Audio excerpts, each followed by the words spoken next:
Hi mga inay ko dito sa Japan. Ayan, ako na naman, ang nanay niyong walang bra. So, walang supply, lahat wala.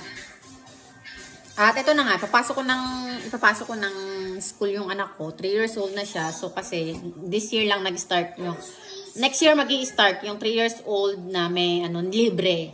Ayun, dati kasi 4 years old hanggang 4 years old libre. Ngayon kasi 3 years old dito sa Japan. So ang dami nilang tanong once na ipapasok ng anak mo, may mga ilang taon na siya, anong gusto niyang pagkain, yung injection niya, kompleto ba, mga ganyan. So, ang dami-dami.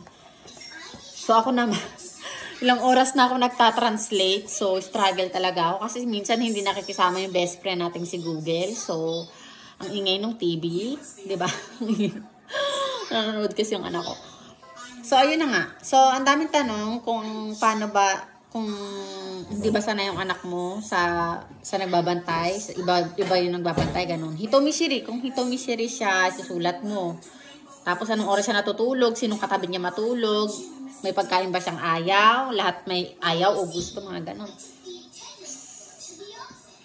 O yun, tapos yung kung magda-diaper ba siya, nagtitraining na ba siya, ganyan. Ang dami tanong. Ha? Kung gusto daw ba ng anak mo ng kumakanta, kung nakakapagsalita daw ba ng malinaw yung anak mo, kung nakikipag-usap daw ba yung anak mo, nakikipaglaro daw ba sa kaibigan, gano'n. Alam, galing ko, di ba? So, yun, ang dami. So, struggle tayo dito mga inay, no? Relate. So, at may